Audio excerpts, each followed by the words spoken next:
Wassalatu wassalamu ala Rasulillah wa ala alihi wa sahabatihi wa mawalah amma ba'd. Para hadirin jamaah sekalian, bapak-bapak, ibu-ibu, ikhwah dan akhwat dan anak sekalian, para tulab. Alhamdulillah kita sangat berbahagia pada malam hari ini kembali kedatangan salah seorang ustadz kita, Ustadz Budi Ashari hafidhahullah. Dan ini kedatangan beliau yang kedua ya di kampus kita. Jadi kurang lebih 10 tahun yang lalu. Mungkin beliau sudah lupa ya. Tadzakartum. Alhamdulillah. Jadi 10 tahun yang lalu beliau juga memberikan ilqa muhadarah di sini, tapi Masjid Al-Ihsan namanya ya, masih kecil waktu itu. Ya. Qabla tarmim wa tausiah. Nah. Maka alhamdulillah kita sangat berbahagia dan kita berterima kasih kepada para lajnah yang telah memfasilitasi pertemuan ini, karena ini sebenarnya tidak direncanakan sebelumnya ya. Agenda beliau yang pokok adalah seminar Al-Quran internasional besok pagi ya, insyaallah. Dan ini tentu saja sangat penting ya, dan semua juga bisa menghadirinya. Dan alhamdulillah intihazan li majihi fi hadil Madinah, kita juga mengundang beliau untuk datang kembali ke kampus ini, berjumpa dengan para sivitas akademikas tiba dan juga tentu memberikan manfaat kepada kita semuanya. Sedikit informasi bagi yang mungkin belum terlalu mengenal, walaupun Syekh Ghaniyun Anit Ta'rif ya, Masya Allah, beliau Ustadz Budi Ashari adalah salah seorang alumni dari Universitas Islam Madinah ya, min Mafkhar Al-Jami'ah walhamdulillah. Ya, termasuk alhamdulillah di antara alumni yang menonjol dari Jami'ah Islamiyah. Wa bidzat ya, beliau alhamdulillah adalah alumni Fakultas Hadis Syarif tahun 2002 Ustaz ya. Ya walaupun ana tidak sempat ketemu dengan beliau ya. Ana selesai tahun 98, mungkin beliau masuk selesai, baru mangkat Ustaz. Ya alhamdulillah. Tapi banyak kita dengar tentang beliau alhamdulillah, dan salah seorang teman kelas beliau Ustadz Nur Ihsan Idris. Nah, kakak dari Ustadz Nirwan. Ada Ustadz Nirwan sini? Ya, jadi Ustadz Nur Ihsan Idris itu ketua lajnah Al-Quran juga atau ketua apa istilahnya? Ketua Al-Quran ya. Khidmatul Quran ya di Wahda Islamiyah alhamdulillah. Dan Ustadz Budi juga kita kenal, beliau pernah cukup lama menjadi presenter di Trans TV dalam satu barnamij sirah Islam, jejak sejarah Islam. Alhamdulillah sangat banyak yang mengambil manfaat dan dinamakan barnamijnya waktu itu Khalifah, Masya Allah, Khalifah ya. Dan juga beliau kita kenal mencetus Parenting Nabawiyah, dan beliau juga mencetus Kutab ya. Jadi memang beliau ini anti mainstream memang ya. Beliau tidak suka yang resmi-resmian ya. Jadi beliau punya metode khusus dalam pendidikan ya, Masya Allah, pakar sejarah Islam dan pakar pendidikan Islam. Dan mungkin belum banyak yang tahu bahwa beliau juga pernah menjadi redaktur di majalah Gaib ya, majalah Gaib gitu ya Ustaz ya. Jadi mungkin waktu masih marak-maraknya atau baru dikenal Ruqyah Syar'iyah di tahun-tahun 2000-an, beliau mendirikan dan beberapa asatidzah majalah Gaib tentang pengenalan bagaimana tentang ruqyah tersebut. Ala kulli hal, ana tidak mau berlama-lama untuk mempersilahkan Ustadz Budi, silahkan memberikan manfaat sebanyak-banyaknya kepada ikhwah dan kepada seluruh hadirin. Salat Isya pukul berapa? 19.10 ya? Iya, tapi ikhwah sudah terbiasa mentakhir ya. Jadi tidak apa-apa, kita berikan waktu kepada Ustadz untuk bisa memberikan manfaat ya dengan waktu yang tersedia atau ma tayassar lahu minal muhadarah, insyaallah kita akan mengambil manfaat yang sebesar-besarnya. Barakallahu fikum wa sekali lagi kita ucapkan syukran jazakallahu khairan kepada Ustaz Budi yang menyediakan waktunya untuk memberikan faedah kepada seluruh jamaah. Hada sallallahu ala nabiyina Muhammad wa ala alihi washabbihi wasallam walhamdulillahi rabbil alamin. Fadhil.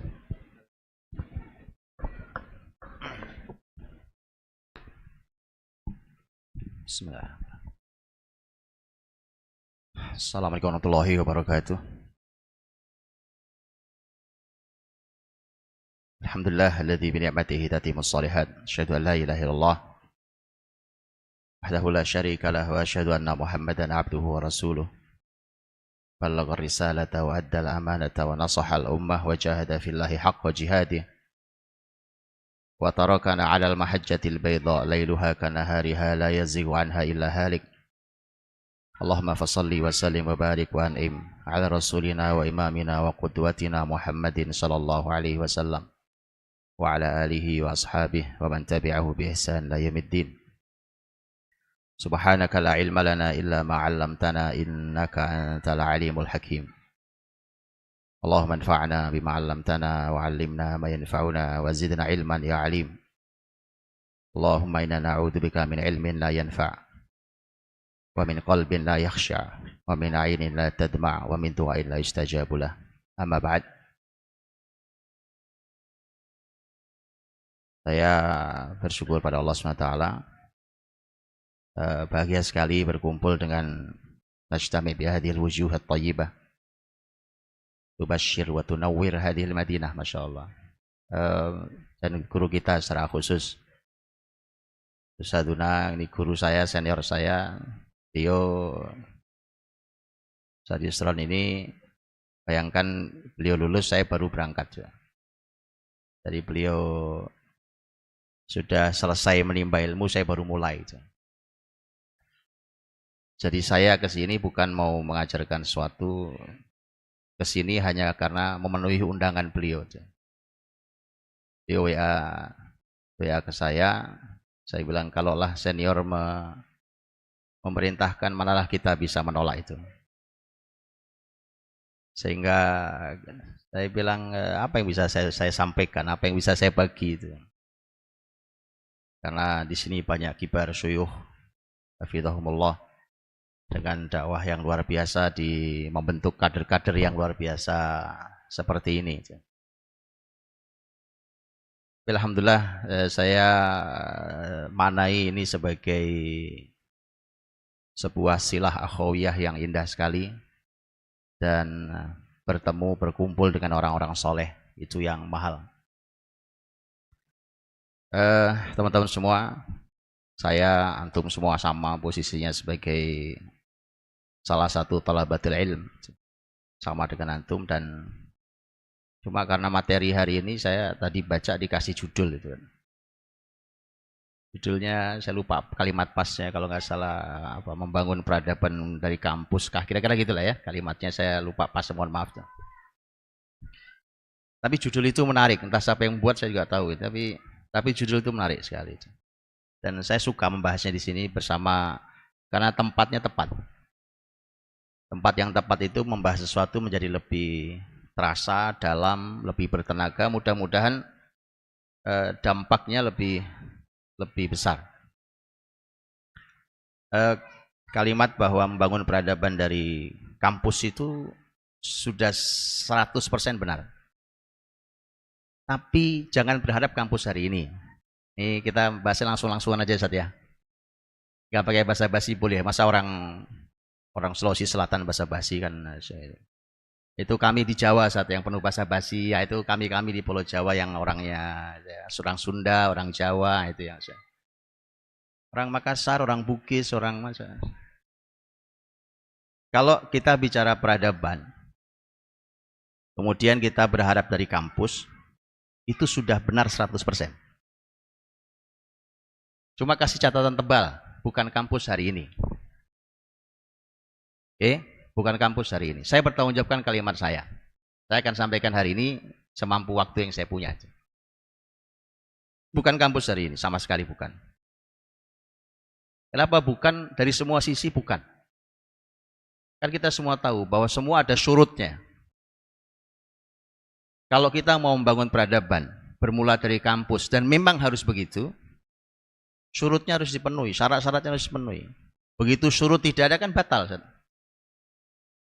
Satu syarat tidak terpenuhi aja batal.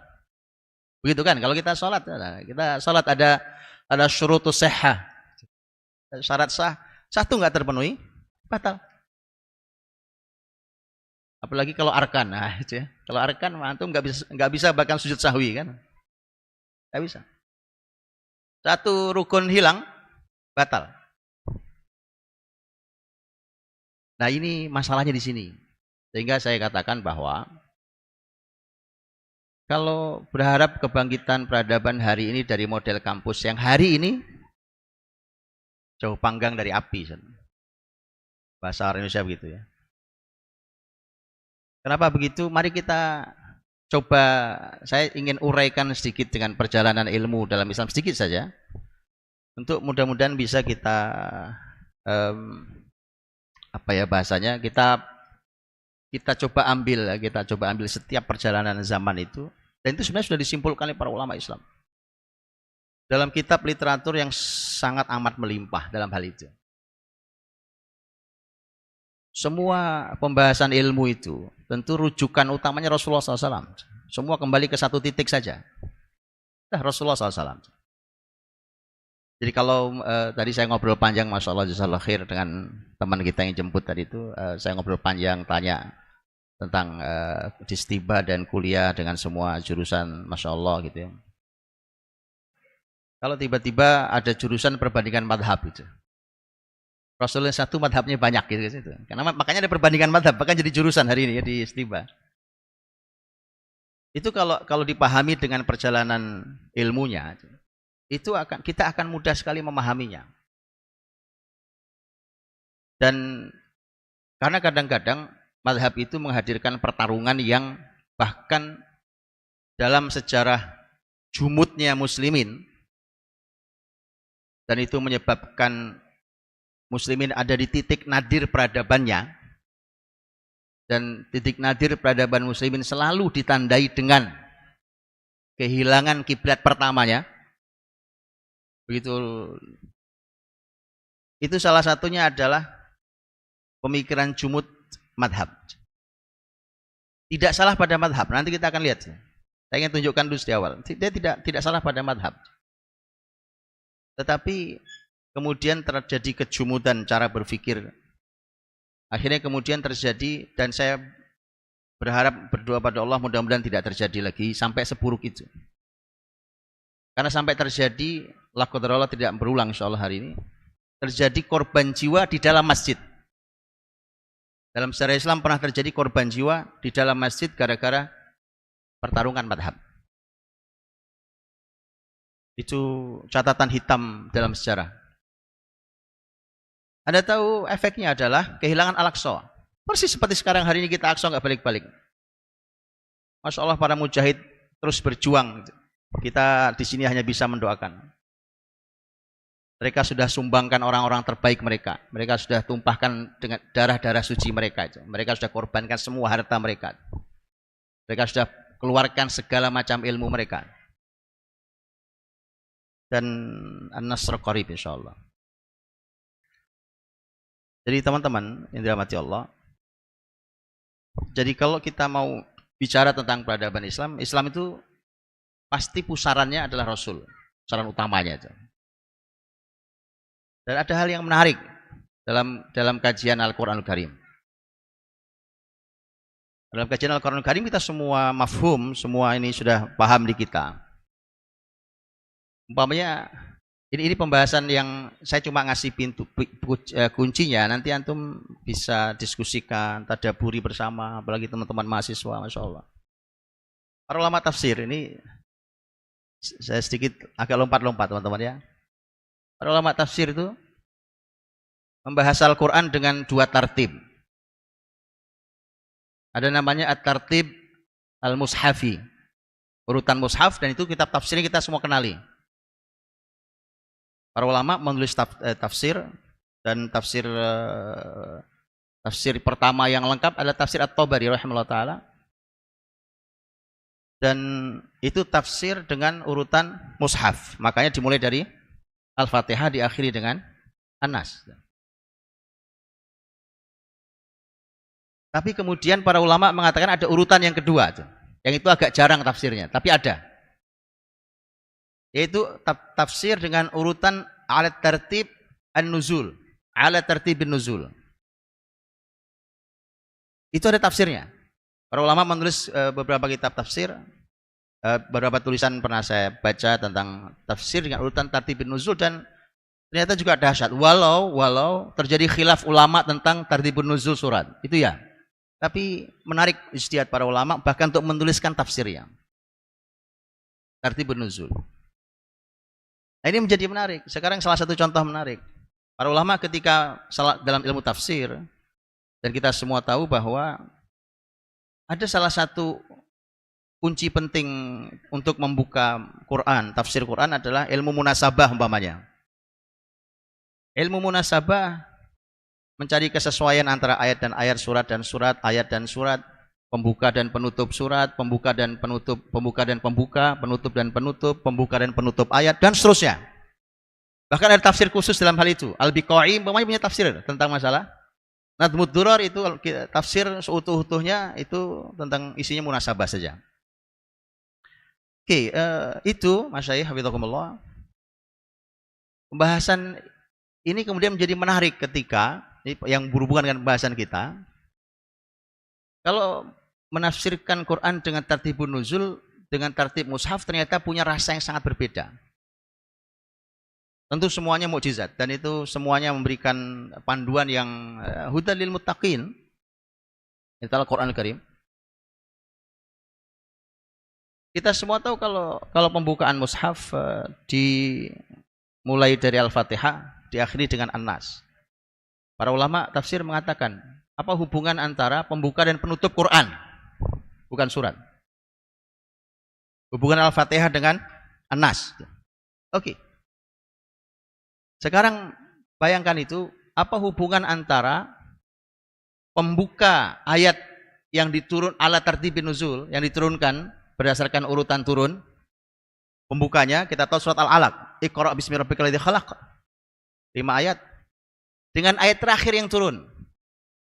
Anggap ada khilaf ulama, anggap ada khilaf, yang satu Al-Maidah ayat 3, al-yauma akmaltu lakum dinakum wa atmamtu alaikum ni'mati wa raditu lakum al-Islam madina. Atau wattaqu yawman turja'una fihi ila Allah thumma tuwaffa kullu nafsin ma kasabat wa hum la yuzlamun. Anggap itu, anggap dua-duanya. Apa hubungan itu antara pembuka ayat yang membuka turunnya Quran dengan penutupnya Quran yang terakhir diturunkan? Sebagaimana ulama membahas munasabah antara pembuka mushaf, kalau urutan mushaf, dengan penutup mushaf. Bukan itu pembahasan saya. Saya cuma ingin buka supaya antum pelajari, atau antum cari, antum bahas, karena itu menjadi pembahasan sangat besar untuk mengungkap makna mukjizat dalam Al-Quran Al-Karim. Tapi menarik adalah bahwa yang pertama kali Allah perdengarkan wahyu saat bumi, Nabi SAW yang mengatakan bahwa seluruh bumi saat itu jahiliyah, kecuali hanya sedikit ahlul kitab, sekelompok orang, hanya mereka yang sedikit sekali, mereka kelompok kecil yang disebut dengan kelompok Al-Hanifiyah. Dan Nabi Muhammad SAW termasuk itu. Tapi kelompok Hanifiyah yang di Mekah itu kelompok yang secara nurani mereka tahu bahwa masyarakatnya salah, tetapi mereka juga tidak tahu solusinya. Jadi bahkan mereka tidak tahu cara beribadah pada Allah, tapi yang tahu bahwa salah masyarakat saya nyembah patung itu salah. Mereka itikaf di samping patung itu salah. Mereka nyembelih atas nama patung itu salah. Tapi saya harus nyembah Tuhan yang mana dan caranya apa, saya tidak tahu. Itu kelompok Hanifiyah yang ada di Mekah. Oke. Rasul Muhammad SAW termasuk itu, dan kegelisahan luar biasa terjadi dengan kejahiliahan yang rata di muka bumi zaman itu. Menariknya adalah solusi pertama yang Allah turunkan kepada nabinya adalah Iqra, bacalah. Kalau mau tahu tafsirnya Iqra ya silahkan dibaca tafsirnya. Mau apa artinya pun. Secara bahasa otomatis Iqra artinya bacalah, kita baca. Sekarang kita bisa baca tulisan. Kalau nanti mungkin maknanya lain-lain, tapi Iqra artinya juga baca tulisan. Makanya teman-teman, kita tidak usah bicara tentang peradaban. Kampus ini, kampus saja tuh, kampus manapun di muslimin hari ini, itu tingkat bacanya rendah sekali. Dibanding Eropa, Amerika, jauhnya luar biasa. Saya pernah membaca penelitian jam yang dihabiskan untuk membaca masyarakat Eropa dengan masyarakat Arab. Jauhnya minta ampun, memalukan. Nah, saya cuma nggak berani buka dengan perbandingan dengan masyarakat Indonesia. Itu saya takut malu sekali saya. Kemampuan sekarang, mau bicara peradaban apa? Sekarang solusi besar yang dihadirkan Allah dimulai dari Iqra. Lihat ya, solusi pertama bukan Muhammad hancurkan patung mereka karena itu kemusyrikan. Enggak. Bukan itu solusinya. Padahal itu nilai dasar tentang Islam, tanpa itu kan hancur keislaman kita, kan bab akidah. Tapi bukan itu yang pertama dilakukan. Kalau mau mengubah jahiliyah menjadi cahaya, enggak begitu caranya. Itu nanti tahun 8 Hijriah. Tahun 8 Hijriah, Nabi, sahabat, bahkan si penyembah-penyembah patung yang masuk Islam, dia sendiri yang menghancurkan. Mereka sendiri yang menghancurkan patung-patung mereka. Tapi 8 Hijriah, itu artinya Rasulullah SAW itu sudah dakwah 21 tahun. Tetapi yang pertama kali Allah kenalkan adalah Iqra, baca. Nah kalau baca itu mesti konsumsinya kampus. Dibandingkan orang-orang di luar ya. Pasti konsumsinya orang kampus, ya dosennya, ya mahasiswanya. Simpel pertanyaannya, Anda berapa jam membaca sehari? Terus bicara tentang peradaban gitu, apalagi judulnya hari ini, peradaban bermula dari kampus, saya bilang nggak usah menghayal itu. Tidak usah menghayal peradaban, Anda malas baca. Anda malas baca. Berapa jam Anda baca sehari? Kuliah cuma membaca muqarrar di kelas itu. Sudahlah muqarrarnya bukan kitab pula. Kita tidak merendahkan muqarrar yang dibuat oleh guru-guru kita. Tapi kutubus salaf kita semua akan akui bahwa barokahnya melimpah-limpah segala macam kan. Oh ya, saya Ustaz Yusron di hadis zaman dahulu literatur utamanya kitab-kitab ya Ustaz ya. Kitab-kitab ulama walaupun beberapa sudah diubah hari ini Ustaz. Menurut saya sih agak sedih menurut saya. Mohon maaf ya. Kita boleh diskusi. Saya sih agak sedih itu. Berbeda hasilnya. Sekarang gini.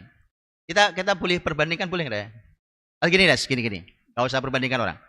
Budi Azhari saya nulis kitab lah anggap. Kemudian jadi muqarrar di kampus saya. Hebat mana dengan yang ditulis oleh Imam Nawawi rahimahullah taala? Kan gitu, perbandingannya sederhana. Lebih hebat mana yang ditulis oleh Imam Ibnu Hajar rahimahullah taala? Bukan nggak boleh. Oke, sekarang antum baca hanya muqarrar di kelas. Kemudian bicara peradaban, bicara kebangkitan, nggak akan terjadi. Tidak akan terjadi. Karenanya antum bisa lihat dan itu selalu identik, selalu. Kebangkitan peradaban Islam itu pasti akan mulai diukur dengan Iqra. Mulailah dari situ. Selalu. Boleh kali dari dokter sekali-kali dibuatkan survei di Stiba. Berapa jam mereka baca itu sehari mahasiswa ini? Karena kerjaan mahasiswa belajar, belum ngajar gitu. Jadi kerjaan mereka harus baca. Berapa bacanya? 3 jam, 5 jam kurang lah, 8 jam kurang lah. Oh mahasiswa kok 8 jam baca. Atau mahasiswa, kalau mahasiswa nggak bisa dengan pola itu. Kalau mahasiswa banyak scroll TikTok, nah itu musibah tuh. Ya kan? Disitulah musibah tuh. Itu terjadi tuh. Makanya gitu, itu musibah zaman. Antum baca, masyayikh kalau antum baca kitab-kitab ulama, kitab zaman manapun yang menulis tentang adab menuntut ilmu, penulisnya siapapun, mereka pasti akan memberi nasihat kepada para penuntut ilmu dengan nasihat, kurangi syawagil, asyawagil. Kurangi segala macam yang menyibukkan kalian selain ilmu. TikTok, WhatsApp, YouTube, kecuali isinya ilmu, isinya bukan ilmu. Sudah ya, jadi itu baru satu. Jadi baca aja. Kalau baca masih menyedihkan ya tak usahlah bicara tentang peradaban. Kita baca aja dulu. Dan ini betul. Fix, ini akan 100% benar tentang membaca itu. Sebagai tolak ukur peradaban. Bahkan saya pernah belajar tafsir ayat ini, salah satu ahli tafsir membahas ayat begini. Iqra wa rabbukal akram. Kan ada 2 kali kata iqra disebut di ayat itu. Iqra wa rabbukal akram. Kata karam bisa bermakna mulia, bisa bermakna dermawan. Bacalah wa rabbuka al akram. Robmu yang paling karim. Robmu yang paling mulia. Kalau terjemahannya mulia, artinya ada hubungan erat antara membaca dan kemuliaan umat ini. Kalau artinya kedermawanan, ada hubungan yang erat antara membaca dengan kemakmuran umat ini. Begitu. Jadi jangan heran kalau umat hari ini walau di negeri mayoritas tapi dizalimi oleh minoritas. Kemuliaannya nggak ada. Izzah Islam memang mau gimana? Memang kita nggak baca. Iqra wa rabbukal akram. Atau muslimin dalam kesulitan ekonomi, kemiskinan. Ada kalimat beberapa waktu lalu itu nusuk banget kalau antum masih punya hati. Nusuk banget kalimatnya. Betulan. Karena yang bicara adalah penguasa ekonomi di negeri ini. Salah satu penguasa ekonomi negeri ini. Dengan mengatakan, kenapa kalian selalu salahkan kami? Etnik kami. Mana muslimin? Kemana muslimin? Kemana muslimin? Kenapa kalian nggak kalian yang hebat ekonominya? Kenapa kami yang disalahkan? Di satu sisi itu koreksi yang menarik. Tapi itu menyakitkan. Betul kan?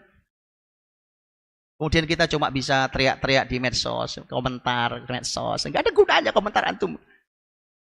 La yughayyir syai'an wa la yuharrik sakinan. Belas sama sekali enggak menggerakkan apapun, enggak mengubah apapun, enggak memperbaiki apapun komentar antum di medsos itu. Sama sekali, cuma menyibukkan antum sehingga itu mengalihkan ilmu antum. Sama sekali enggak ada gunanya. Itu fenomena di negeri kita sendiri, Mas Syekh. Itu fenomena dunia. Maka ya kalau bicara tentang Iqra, begitulah Rasul diperintahkan, padahal kita semua nabi ummi. An-nabil ummi. Nabil ummi diperintah Iqra. Muhammad Iqra. Makanya para ulama mengatakan kata qiraah di literatur salaf dulu include di dalamnya al-hifdz. Karena zaman dulu kalau baca nggak ada teks tulisan kan. Jadi kalau disebut fulan sedang membaca Quran, apa yang dibaca? Nggak ada mushaf. Artinya dia membaca dari hafalannya, maka include di dalamnya al-hifdz. Sehingga dulu ulama salaf kalau bertanya hal qara'tal Quran, artinya hal hafidhal Quran. Salah satu maknanya begitu. Hal qara'tal Quran itu bukan baca versi kita. Ya.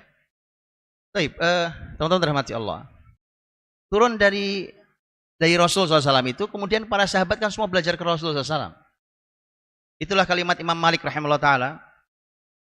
Imam Malik rahimahullah ta'ala, alim besar, kita tahu imam dari hijrah, meninggal tahun 179 Hijriah, dan ketika beliau diminta oleh Harun ar-Rasyid, Khalifah Abbasi, untuk menjadikan Muwatta' Malik sebagai satu-satunya madhab di seluruh seantero kekhilafahan. Harus dipahami bahwa Harun ar-Rasyid adalah pemimpin terkuat di bumi saat itu. Jawaban Imam Malik ketika diminta Muwatta' jadi satu-satunya madhab, karena itu menakjubkan. Itu kitab hadis yang pertama ditulis dalam urutan seperti itu, sampai Imam Syafi'i rahimahullah ta'ala mengatakan asah kitab ba'da kitabillah Muwatta' Malik. Kitab paling sahih setelah Al-Quran adalah Muwatta' Malik, kata Imam Syafi'i, karena Imam Bukhari belum ada gitu. Dan nanti riwayat Malik ada di Bukhari, ada di Muslim sekali. Baik. Nah, Imam Malik rahimahullah ta'ala mengatakan tidak, karena para sahabat bertebaran di berbagai negeri, semuanya beristihad dan semuanya benar. Kalimat Imam Malik rahimahullah ta'ala. Jadi semua beristihad, semuanya benar. Karena memang ya semua sumbernya Rasul. Kemudian ada istihad, dan istihad dia istihad. Dulu ada 4 mercusuar paling tidak. Nah, ini kampus nih. Ini kampus Islam nih, nanti supaya kita tahu di mana hancurnya kampus hari ini. Sahabat begitu terjadi futuhat, terutama di zaman Umar bin Khattab radhiyallahu anhu. Persia, Romawi dibuka, kemudian di dunia Islam saat itu setidaknya ada 4 mercusuar penting. 1 Madinah sebagai ibu kota, itu mercusuar ilmu nomor 1. Kemudian nanti Mekah, kemudian bekas Persia, terutama Irak, kemudian Syam. Di semua ada sahabat. Tentu paling banyak di Madinah. Di Madinah ada Zaid bin Thabit radhiyallahu anhu, ada Aisyah ummul mukminin radhiyallahu anha, ada Abdullah bin Umar radhiyallahu anhuma. Ada banyak sahabat di Madinah tuh. Di sahabat yang menjadi guru besar di Persia, umpamanya Abdullah bin Mas'ud radhiyallahu anhu, Anas bin Malik radhiyallahu anhu, itu menjadi guru-guru besar di. Ada banyak sahabat yang lain, karena di Kufah saja, saat itu berkumpul 300 ashab asy-syajarah atau ashabus syajarah dan 70 ashab Badr di Kufah saja. Jadi begitu banyak sahabat saat itu. Di Mekah ada Habr hadhil ummah turjuman Al-Quran Abdullah bin Abbas radhiyallahu anhuma, ada putranya Zubair itu Abdullah bin Zubair bin Awam radhiyallahu anhum ajmain. Di Syam ada Mu'adz bin Jabal, ada Ubadah bin Samit radhiyallahu anhum ajmain. Itu mercusuar semua. Paling enggak itu 4 mercusuar besar awal ilmu. Itu kampus. Semua ilmu turun dari situ aja. Antum silakan mau belajar apa? Quran dengan tafsir dan qiraatnya. Fikih dengan ijtihadat fikihnya. Nanti turun ke bawah sampai ada usul fikih, qawaid fikih, dhawabit fikih, segala macam urutan berikutnya. Atau silakan belajar hadis dengan semua cabang ilmunya. Semua turun dari 4 mercusuar utama itu. Dengan ciri khas masing-masing. Umpamanya guru besar di Persia yang paling dikenal adalah Abdullah bin Mas'ud radhiyallahu anhu. Maka corak Kufah, corak Irak adalah coraknya Abdullah bin Mas'ud. Corak Mekah adalah coraknya Abdullah bin Abbas. Corak Madinah adalah coraknya Zaid bin Thabit. Corak Syam adalah coraknya Mu'adz bin Jabal. Jadi itu corak-corak itu menarik. Disitulah letaknya itu. Mungkin yang kita kenali, kalau mungkin nama-nama disebut kita tidak kenal, yang mungkin kita kenali umpamanya contoh A'immatul Arba'ah, A'immatul Madzahib Al-Fiqhiyah. Imam Abu Hanifah itu kan sebenarnya beliau itu tobaqah khamisah. Kurang lebih tobaqah yang kelima. Dari Abdullah bin Mas'ud dihitungnya. Itu tobaqah 1, terus 2, 3, 4, baru lahir Abu Hanifah. Lahirlah baru Abu Hanifah. Imam Malik kisaran itulah, tobaqah 4 paling tidak. Imam Syafi'i di Mekah, Imam Malik di Madinah. Lahir di Madinah. Kalau Imam Abu Hanifah, anak turunnya muridnya Abdullah bin Mas'ud radhiyallahu anhu. Di Madinah Imam Malik, anak turun muridnya Zaid bin Thabit, dan para sahabat di Madinah Abdullah bin Umar dan sebagainya. Di Mekah ada Imam Syafi'i, itu anak turun muridnya Abdullah bin Abbas. Jadi coraknya begitu. Itulah coraknya. Dan begitulah ilmu itu kemudian nanti berkembang, bertumbuh, jadi, dan yang menarik adalah ini yang kadang-kadang kita, yang ini menurut saya perlu mendapatkan analisa yang lebih dalam. Dimanapun, mungkin termasuk dimanapun, termasuk mungkin di Istiba. Tentang konten ilmunya, dan termasuk tentang metodologi dan cara pengajarannya. Konten yang baik dan benar saja diajarkan dengan metodologi yang tidak tepat, itu hasilnya juga nggak baik. Begitu aja. Maka dari itu begitu ilmu dikembalikan, kan ilmu itu, masyayikh, ilmu itu kan yang paling penting adalah itkon. Apapun itu. Sehingga ulama sampai mengatakan, Anda itu nggak usah banyak-banyak mengambil ilmu, tapi yang paling penting walau sedikit dia mutqin. Anda mutqin dalam ilmu itu.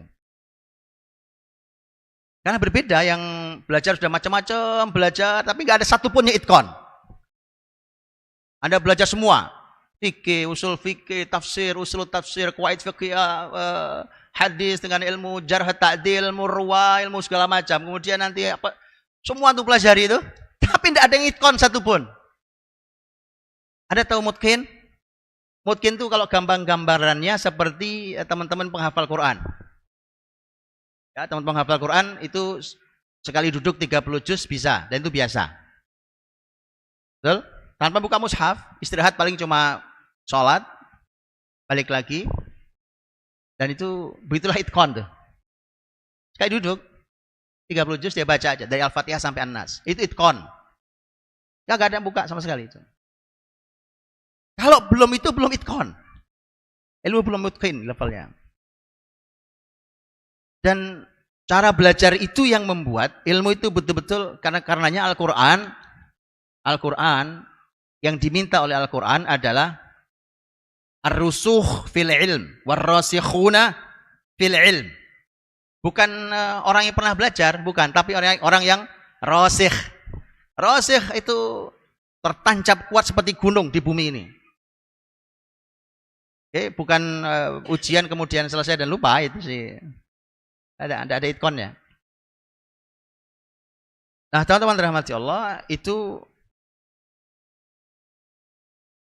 ilmu, kurikulum, konten yang dipelajari, termasuk cara belajarnya, itu dipertahankan dari zaman ke zaman. Dari mulai sahabat tadi itu, 4 mercusuar itu terus diajarkan dengan pola, dengan ilmu yang sama, kurikulum yang sama, dengan pola pengajaran yang sama. Sampai cara belajar yang sama. Contoh, saya berikan contoh. Saya berikan satu contoh. Al-hifdz, menghafal. Menghafal itu dalam ilmu Islam, itu tidak ada perdebatannya. Tidak ada tuh. Oh, yang satu menganggap hafalan itu penting, satu enggak penting. Enggak ada, itu enggak ada khilaf, itu enggak ada. Atau buka kitab manapun, yang ada paling hanya kebolak-balik urutan. Mana yang lebih didulukan? Al-faham awil hifdz. Cuma itu dok. Tapi hifdz, bahkan para ulama Islam menulis buku-buku tentang harusnya menghafal ilmu. Imam Ibnu Jauzi rahimahullah ta'ala punya kutaib, tapi isinya Masya Allah tabarakallah karena alim besar. Al-hath ala hifdzil ilm. Perintah anjuran untuk menghafal ilmu. Silakan antum baca, kutaib kecil, tapi Masya Allah tabarakallah. Ada banyak keajaiban di sana yang saya juga nggak ngerti gimana cara memahaminya. Ya, karena kalau kata beliau, kalau Anda pegang murid, mahasiswa, santri, Anda pegang tingkat panas badannya menunjukkan dia siap atau tidak siap, itu bisa diketahui itu. Saya nggak tahu gimana ceritanya itu, mau tanya ke beliau yang ada itu. Allah alam, saya tahu. Ada banyak hal tuh. Jadi menghafal teman-teman itu standarisasi. Anda tahu, saya kasih tahu. Menghafal ilmu itu bukan hanya untuk ulum syariah. Anda pikir kalau Anda belajar matematika, Anda nggak ngafal? Siapa bilang? Siapa bilang? Anda pikir kalau Anda belajar ilmu kedokteran nggak ngafal? Saat hari ini nggak ada menghafal itu, karena muslimin ketika jatuh, kemudian ilmu melewati orang-orang kafir di Eropa, itu beberapa dikubur oleh mereka. Karena mereka tidak suka itu. Salah satunya menghafal. Itu bahkan ada yang bukan cuma mereka kubur, mereka perangi betul menghafal itu. Akhirnya tidak ada ilmu yang itkon. Begitu. Memang itu al-hifdz itu bahkan di ilmu umum. Di ilmu umum. Dan itulah hikmahnya mengapa para ulama itu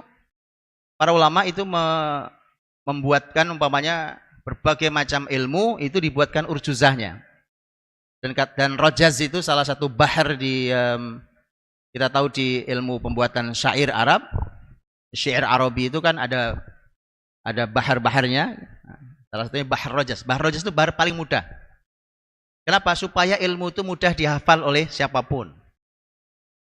Dan itu kita semua tahu, dan itu dibuatkan ulama tidak asal. Itu kurikulum. Itu kurikulum. Kalaupun bukan yang urjuza, yang rojaz, dibuatkan nasron yang sifatnya bukan syair, dia prosa gitu. Dibuatkan. Dimulai dari yang dasar sampai tengah sampai yang detail. Masya Allah, tabarakallah. Matematika itu ada urjuzahnya, Ustaz. Urjuzahnya ada. Al-Khwarizmi, pakar matematika dan kepadanya dinisbatkan ilmu aljabar karena dia punya buku judulnya Al-Jabr wal Muqabalah. Itu aljabar namanya, ilmu aljabar, matematika. Itu buku Al-Jabr wal Muqabalah itu dibuatkan urjuzahnya oleh Ibnul Yasmin namanya, sehingga disebut menjadi urjuzah al-Yasminiyah. Itu urjuzah matematika. Kalau kedokteran hadis wala haraj. Kalau di kedokteran,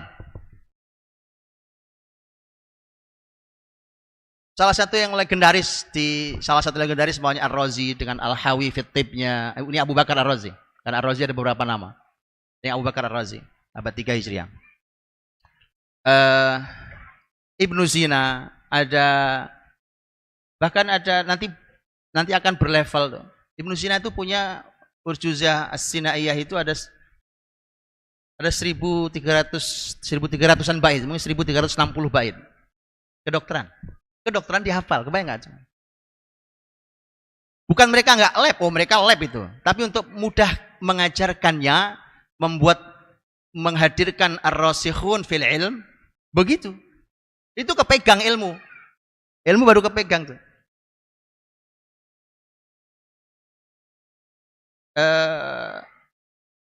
Itu nanti terus bertumbuh. Di kedokteran itu ada bahkan sampai yang menuliskan sampai 7.000 bait lebih, 7.700 bait kurang lebih tentang kedokteran.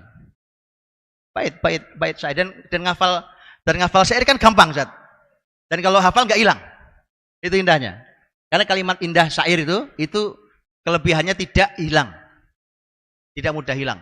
Persis kayak antum nyanyi. Kayak antum nyanyi itu. Nggak pernah di murojaah, nggak hilang. Nggak hilang dia. Begitu kita lewat sebuah jalan, ada suara bunyi, langsung kita tahu sambungannya itu. Itu saking mungkinnya kita terhadap lagu. Baik teman ya.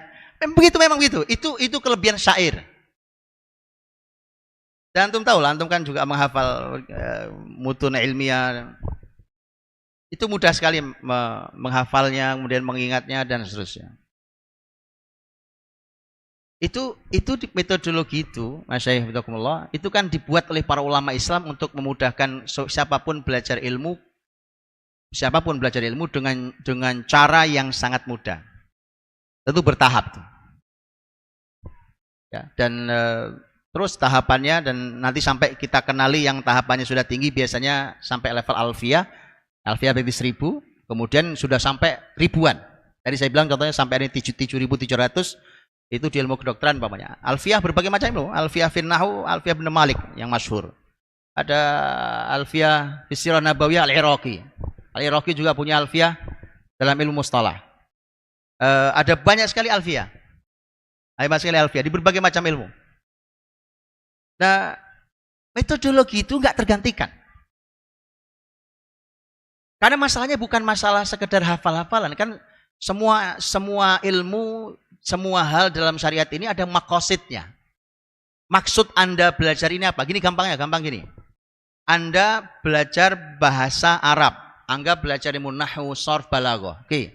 Tujuannya apa? Harus ada maksudnya. Belajar nih, bawahnya 2 semester, 4 semester, 6 semester. Ternyata kita membaca tulisan Arab tidak paham. Atau kita bicara tidak bisa. Kemampuan kita juga rendah, itu pun masih bertahap. Artinya ada masalah pada berapa semester pun kita belajar bahasa Arab. Begitu seterusnya. Kita belajar kedokteran. Oke. Apa tujuan orang belajar kedokteran? membantu saudaranya yang sakit. Dengan target apa? Ada gitu dokter ngobati mudah-mudahan cepat mati, ada? Tidak mungkin. Betul kan? Semua dokter akan berharap mudah-mudahan pasien saya sehat dan sembuh. Kan begitu? Itu targetnya. Jadi kalau Anda profesor, Anda tumpuk, jurnal ilmiah ditulis setiap saat, penelitian di mana-mana, penyakit nggak bisa disembuhkan, gagal pada makosid. Itulah yang Nabi berlindung, Allahumma inni a'udzubika min ilmin la yanfa'. Aku berlindung pada Allah dari ilmu yang tidak bermanfaat. Makanya ungkapannya innamal ilmu ma nafa'. Hatafal ilmu bil amal, fa in ajabahu wa illa irtahal.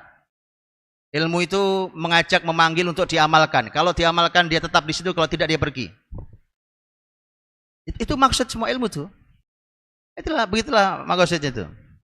Maka kurikulumnya, bahkan cara belajarnya, itu cara belajarnya bahkan. Dan itu dikomentari betul oleh para ulama Islam tentang cara belajar itu.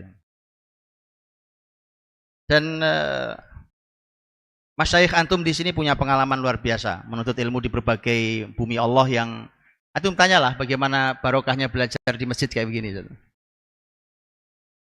Kalau saya secara pribadi bersaksi bahwa belajar di masjid begini barokahnya lebih daripada di kelas. Kalau saya pribadi, kalau salah mohon maaf. Dengan kurikulum yang dibuatkan oleh masyayikh yang ada itu, dengan kurikulum yang berurut dengan kita para ulama yang diajarkan dari sampul terdepan sampai sampul paling belakang, itu walau mungkin sebentar kita belajar, tapi rasa dalam diri kita, mengubah cara berpikir kita, mengubah banyak hal dalam hidup kita, itu lebih terasa. Barokahnya melimpah-limpah. Sehingga dulu kampus dalam Islam, kampus itu dulu, pokoknya orang kalau sudah selesai belajar ilmu dasar,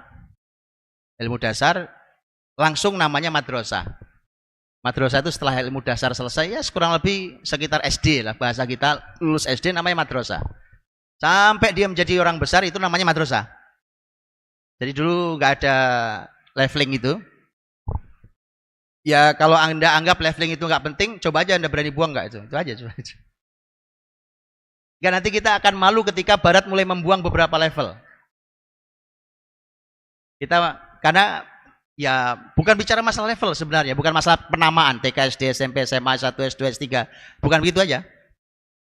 Tapi ini karena setiap jenjang itu punya masalah sendiri. Dan para ulama ketika dulu umpamanya sejarah madaris dalam Islam, begitu berkembangnya ilmu, berbagai macam ilmu yang manfaat, sehingga muslimin satu memimpin bumi, itulah peradaban tuh. Tegaknya syariat Allah di muka bumi dengan kepemimpinan muslimin yang barokah di muka bumi ini, secara akumulatif itu luar biasa keberkahannya. Itu dikawal oleh madaris, kampus-kampus yang melahirkan orang-orang besar di berbagai bidang ilmu.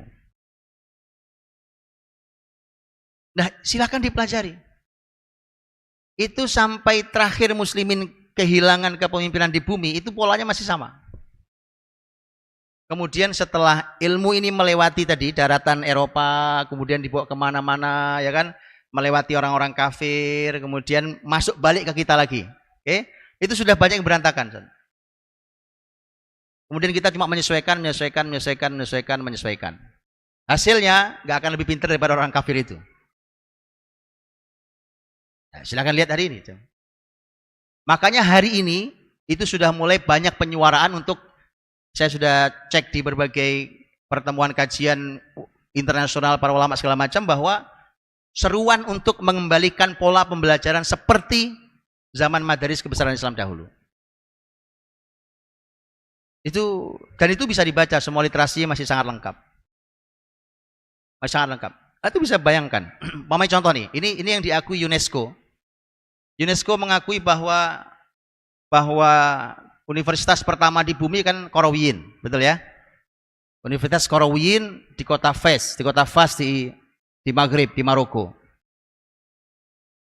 Masyayikh itu ajaib tuh kampus tuh. Awalnya masjid. Berarti saya bilang tadi, sahabat semua ngajar di masjid.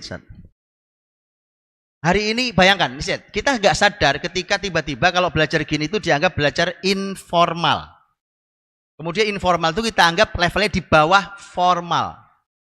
Nah, itu penghinaan terhadap masjid.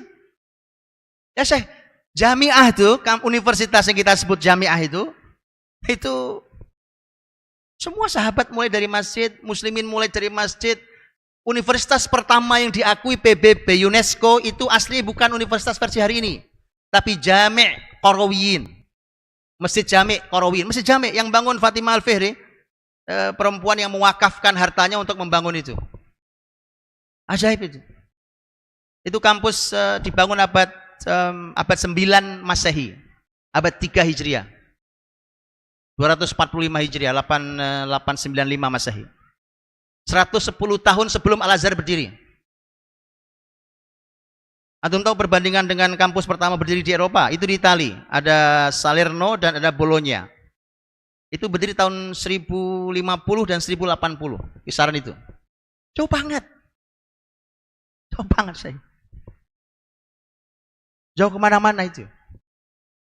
Dan itu bermula dari masjid. Jami'. Alhamdulillah saya bersyukur Ustaz. Saya bersyukur betul ketika hari ini Masjid Nabawi itu ada, kita tahu ada Ma'had Haram, ada Jamiatul Haram. Saya tidak tahu itu kapan mulai ya Ustaz ya? Zaman kita udah ada belum Ustaz ya? Belum ada kan? Karena zaman saya pun saya rasa belum ada. Saya bersyukur begitu dengar tuh. Makanya saya kalau ke sana saya coba nanya, saya coba, bahkan saya masuk pengen tahu gimana ini, coba pengen tahu aja, saya pengen tahu kurikulumnya apa, saya tanya betul jenjangnya kayak apa. Itu tidak sama dengan cara belajar kita, sama sekali tidak sama. La kurikulumnya wala marohilnya, tidak sama. Saya sudah tanya langsung, bahkan yang lulusan. Sudah tanya langsung. Saya bersyukur betul bahwa sebagian orang disadarkan Allah, yuk balik. Ilmu yang ada nih enggak itkon, semua enggak itkon, balik.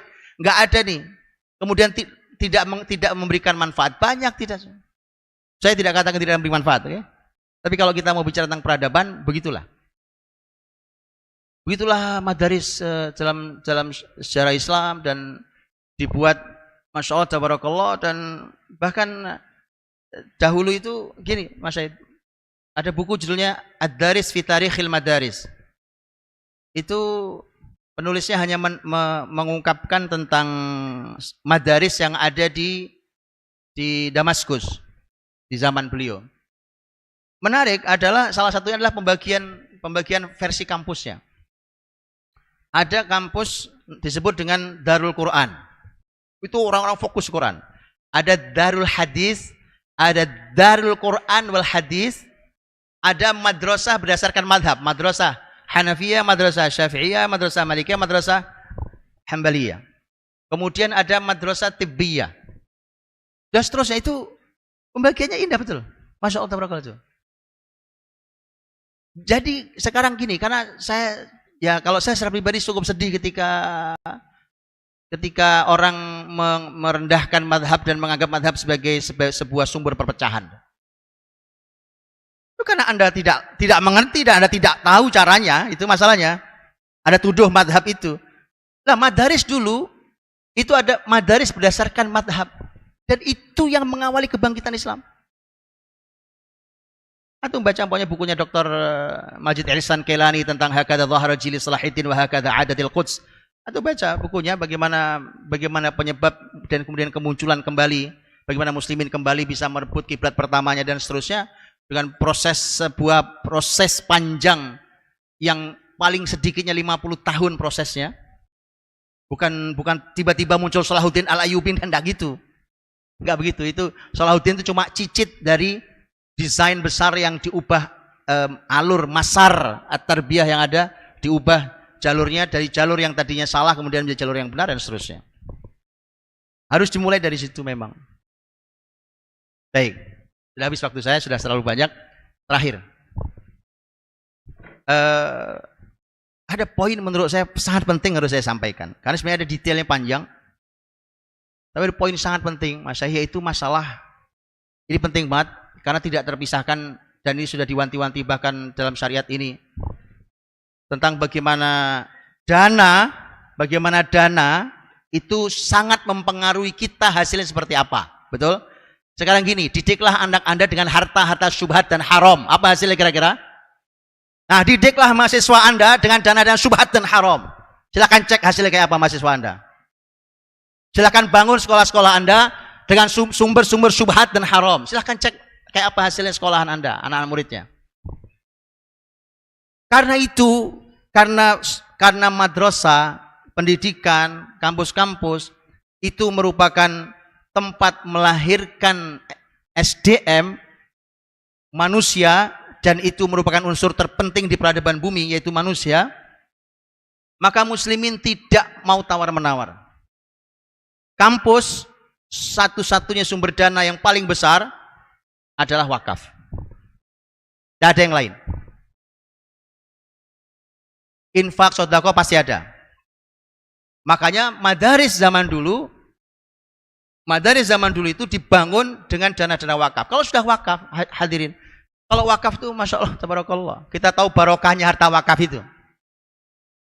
Kan, harta wakaf itu sudah tidak ada yang kita sudah tidak ada yang punya itu. Bukan kita yang punya kan, kalau harta wakaf itu. Aturan dalam wakaf itu Nabi menyatakan tidak boleh Anda wariskan, tidak boleh Anda hibahkan, tidak boleh Anda jual. Harta wakaf itu. Jadi tidak ada kepemilikan pribadi, itu nggak ada. Bikin kampus kok kepemilikan pribadi, nggak ada. Semua harus wakaf. Tidak ada. Saya boleh agak vulgar ngomongnya? Boleh. Jangan masukkan uang bank di sini. Jangan pernah membangun dari sumber dana yang tidak jelas. Minimal Anda punya tanda tanya pada sumber itu. Kemudian kita berharap mahasiswanya hebat-hebat, lahir lo Masya Allah, memanggul peradaban, mengubah, melakukan islah wa taghyir di negeri ini. Itu kalau tanpa sumber dana halal sulit. Muslimin dahulu mengusahakan betul untuk bahwa pembelajaran itu sumbernya adalah wakaf.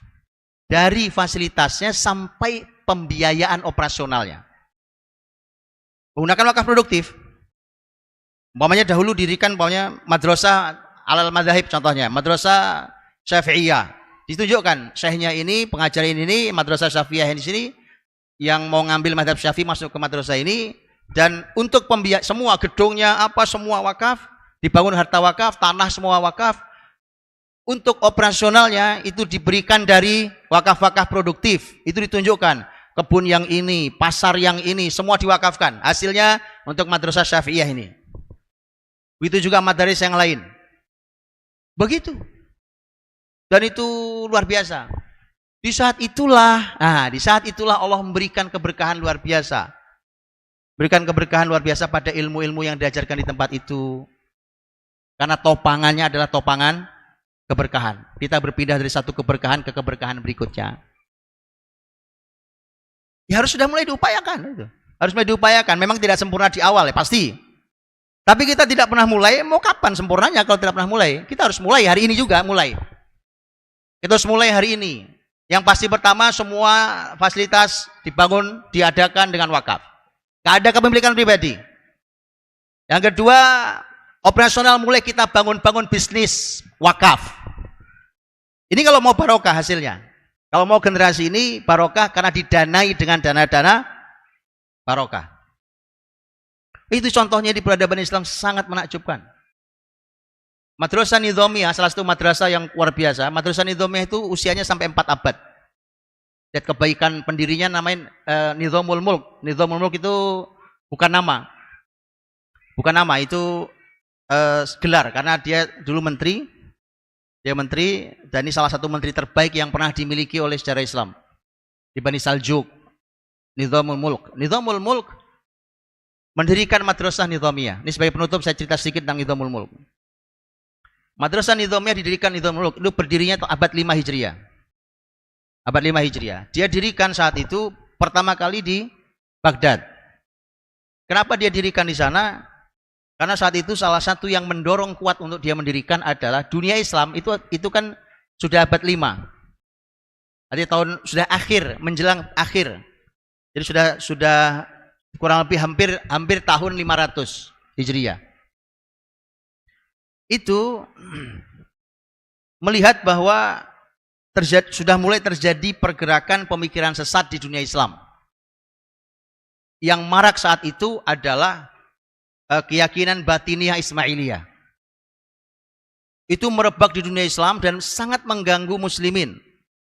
Sekte sesat ini mengganggu muslimin.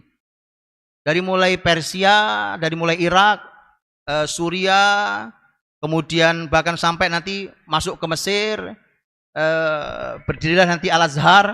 Al-Azhar itu awalnya didirikan oleh Syiah Ubaidiyah, dan seterusnya. Maka Nizamul Mulk melihat bahwa pergerakan ini sudah sangat mengganggu muslimin. Untuk diketahui bahwa Nizamul Mulk itu secara madhab fikih Syafi'i, secara madhab akidah Asy'ariyah. Ya. Dan ini dahsyat, luar biasa. Itu untuk menghentikan. Makanya dia mendirikan madaris nizamiyah itu di berbagai kota yang pergerakan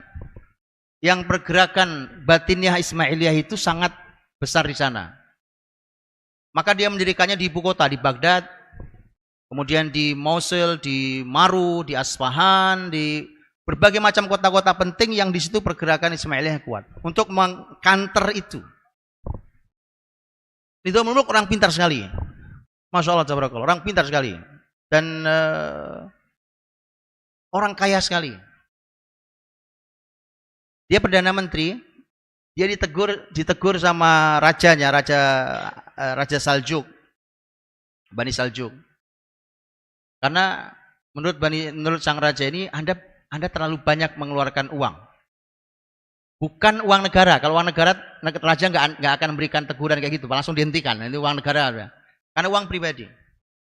Karena dia membangun madrasah nizamiyah itu, pertama, itu menghabiskan 600.000 dinar. Kalau Anda ingin tahu rupiahnya, kurang lebih kalikan 4 juta rupiah. Sudah ketemu? 4 juta rupiah, kalikan 600.000. Itu uang pribadi. Setiap dia membangun madrasah itu, dia membangun madrasah, semuanya wakaf, di semua tempat itu wakaf.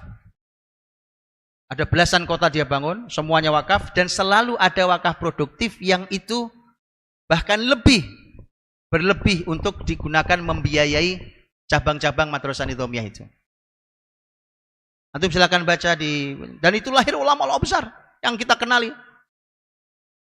Tadi saya tanya apa salah satu yang dipelajari kitabnya Al-Waraqat. Al-Waraqat Imamul Haramain Al-Juwaini. Al-Juwaini salah satu guru di nizamiyah. Al-Juwaini salah satu guru di nizamiyah. Muridnya salah satunya adalah Abu Hamid Al-Ghazali rahimahumullah. Abu Hamid Al-Ghazali ngajar juga di situ.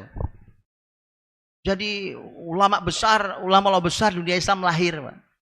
Kitab-kitab yang kita kenali bahkan menjadi rujukan-rujukan utama di berbagai kampus dunia Islam hari ini itu banyak dilahirkan dari madaris nizamiyah. Semua dilahirkan karena harta barokah. Harta wakaf barokah. Ya, jadi kalau kita mau bikin sekolah, kita mau bikin kampus, jauhkan dari harta-harta syubhat dan haram. Yuk kita upayakan. Allah Maha Kaya. Allah Ghaniyun Hamid. Gak usah antum ragu dengan akidah itu. Allah Ghaniyun Hamid. Cek betul dananya. Dari mana sumber dananya. Mungkin kadang-kadang kita digoda dengan angka besar. Lah, tolak aja. Saya nggak berani ambil itu. Karena taruhannya adalah ini, generasi muda Islam yang luar biasa yang taruhannya. Begitu Mas Syaifuddin. Ini ringkasan-ringkasan. Kalau madrasah nizamiyah antum bisa banyak baca, dia ada beberapa tulisan, bahkan ada risalah magister segala macam khusus tentang masalah Nizamul Mulk, khusus tentang masalah madrasah nizamiyah segala macam, tuh baca. Semua literatur yang saya sampaikan itu baca, antum akan cek supaya kita masuk di Iqra bismirabbikal ladzi khalaq. Iqra wa rabbukal akram. Wallahu a'lam bishawab. Assalamualaikum warahmatullahi wabarakatuh.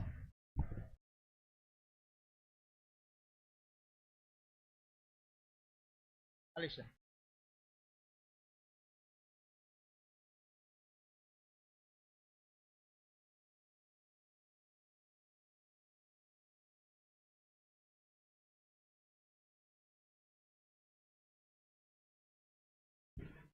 Alhamdulillah, kita bersyukur dan kita ucapkan jazakumullah khairan kepada Ustaz Budi atas faedah-faedah yang sangat berharga ini.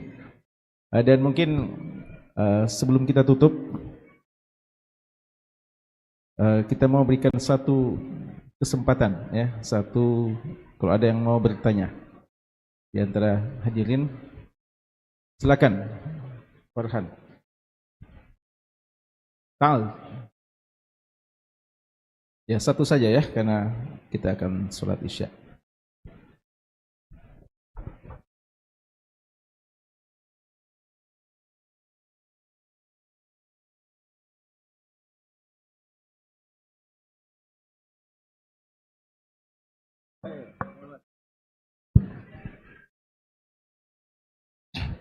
Bismillahirrahmanirrahim. Alhamdulillahirrahmanirrahim.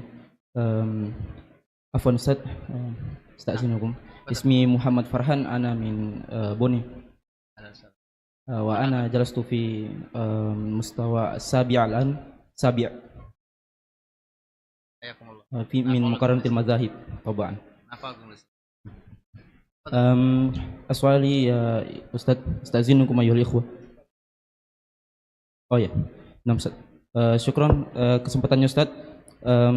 Saya berterima kasih banyak karena bertemu dengan Ustadz, salah satu yang menginspirasi kami tentang literasi, dan ada salah satu output yang kami dapatkan yaitu Ustadz pernah merekomendasikan buku yang berjudul Rawai Muhadaratina. Rawai min Hadaratina. Nah, dan buku itu Mustafa Sibai. Iya, saya mendapatkan info itu di YouTube, dan setelah saya mendengarkan itu Ustadz, langsung saya beli bukunya. Dan bukunya ada di saya sekarang, ada di kamar saya, dan itulah yang membuat kami termotivasi untuk lebih memberikan asupan literasi kepada diri kami. Kemudian kami diberikan kesempatan dan amanah di kampus ini sebagai salah satu ketua lembaga kemahasiswaan yang berkaitan dengan keilmuan dan penalaran ilmiah, dan otomatis ini berkaitan dengan literasi pada umumnya. Dan alhamdulillah kami sudah membuat program yang namanya komunitas baca, tapi ada problem di sini karena mungkin karena sosialisasinya kurang atau bagaimana, kami tidak mendapati antusias membaca mahasiswa ini, dan ini memang familiar kita dapatkan Ustaz, sehingga kami meminta metode strategis dari Ustadz untuk memahamkan mahasiswa yang ada di sini, utamanya bagaimana pentingnya literasi tersebut. Sehingga ketika kami akan membuat kembali dan menghadirkan kembali kegiatan tersebut, mahasiswa lebih termotivasi. Syukran. Barakallahu fikum, nafa'allahu bikum al-Islam wal muslimin. Masyaallah. Ustaz Ahmad Farhan, ya, Sahih? Ustaz Ahmad Farhan. Ustaz Ahmad Farhan menyampaikan tadi literasi min Rawai Hadaratina, itu tulisan Syekh Mustafa Sibai rahimahullah taala. Tulisan itu banyak diambil, nanti dilebarkan dengan literatur yang juga lebih banyak oleh Profesor Dr. Roghib Assirjani. Mungkin antum sudah baca Ustaz bukunya. Prof. Roghib sebagai dokter spesialis bedah ortopedi Mesir, masih hidup beliau, dan beliau sangat dekat dengan sejarah Islam dan meneliti sejarah Islam. Profesor Dr. Roghib Assirjani masih aktif di kedokteran, masih aktif di praktek, masih ngajar di kedokteran, tapi beliau keliling dunia justru karena sejarah Islamnya. Beliau banyak mengambil dari buku Syekh Mustafa Sibai min Rawai Hadaratina, itu dituliskan bukunya lebih tebal, Madza qaddamal muslimun lil alam. Antum kalau belum baca, antum cari bukunya. Itu Masya Allah, tabarakallah. Antum akan terbuka dan bangga dengan peradaban Islam. Bukan menjadi bangsa kalah seperti hari ini, jadi pecundang. Kemudian hanya menjadi bangsa yang selalu mengatakan, ya kita kalah segala-galanya, kita nggak punya ini, nggak punya itu. Antum baca buku-bukunya itu, nanti itu akan membuat antum berani untuk mendesain peradaban ke depan ini. Bisa, kenapa tidak? Dijanjikan Allah dan Rasulnya. Dijanjikan Allah dan Rasulnya, ya kan? Bumi ini bukan milik orang kafir, Ustaz. Allah berfirman, walaqad katabna fiz zaburi min ba'di dzikr annal arda yarithuha ibadiyas salihun. Itu sudah tidak bisa dibantah bahwa telah kami tulis dalam Az-Zabur. Dalam tafsir kata Az-Zabur maknanya adalah semua kitab yang maktub. Jadi bukan hanya Zabur Nabi Dawud alaihissalam, tapi semua termasuk dalam Quran. Terbukti di dalam surat Al-Anbiya ditulis ini. Setelah sebelumnya ada di Lauh Mahfuz. bahwa bumi ini diwarisi, dimiliki oleh hamba-hambaku yang soleh. Tapi gini caranya, harus kalau bangga aja tidak dengan syariat bagaimana ceritanya, kan? Jadi buku itu banyak diambil oleh Prof. Ragib Sirjani, itu dikembangkan sampai itu kan bukunya tidak tebal. Tadinya min rawai hadratina, kemudian dibuat menjadi tebal. Ya, madza qaddamal muslimun lil alam.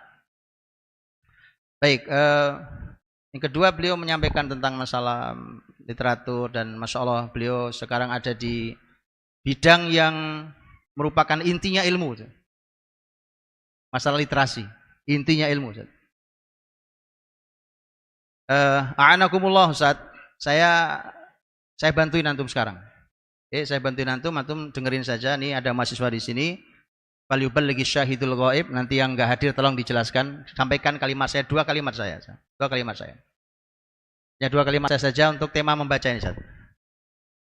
Pertama, saya ingin sampaikan pada antum. Segeralah antum minggir dari peradaban ini. Kalau anda tidak baca karena anda bukan orang yang layak. Satu. Minggir aja, antum nggak ada gunanya kok. Minggir aja, Ustaz. Anda segera minggir karena anda tidak layak, karena anda tidak baca, bahkan ayat pertama pun anda tidak bisa melakukannya. Cukup, itu satu. Sudah ya? Selamat Farhan, antum jadi saksi. Saya sampaikan hari ini. Jadi anda yang masih malas baca, masuk minggir aja. Anda nggak ada gunanya.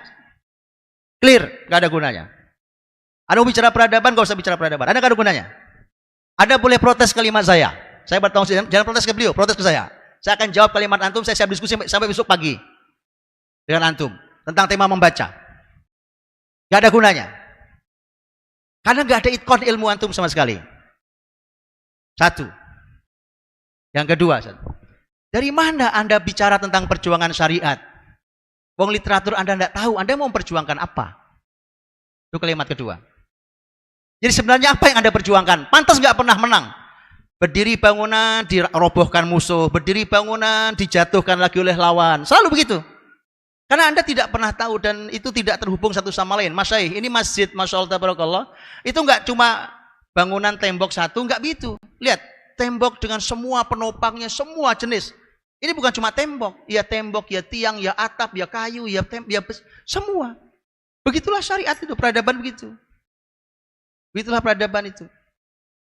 Jadi apa yang mau kita perjuangkan kalau kita tidak pernah mencoba untuk memasuki literasi Islam yang sangat luar biasa itu?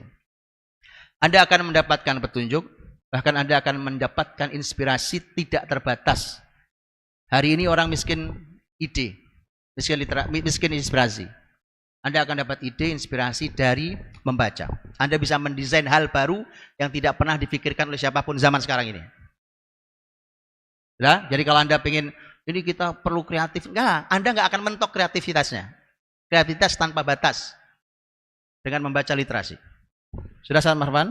Kalau sudah, maka kalau belum ramai juga majelis antum, maka ya enggak apa-apa. Yang bersama antum itulah orang-orang yang akan membawa peradaban ini.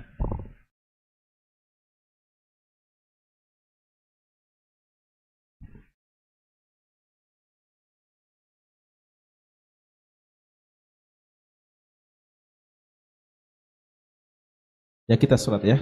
Kita ucapkan sekali lagi jazakumullah pada Ustaz Budi, dan bagi yang belum puas datang saja besok ya, insyaallah di seminar beliau. Dan kayaknya beliau masih punya beberapa kegiatan ya, tapi yang kita tahu besok di seminar, silahkan bagi ikhwah dan akhwat yang mau mengambil faedah dari beliau. Barakallahu fikum wa sallallahu alaihi Muhammad wa alihi wasallam. Walhamdulillahi rabbil alamin. Assalamualaikum.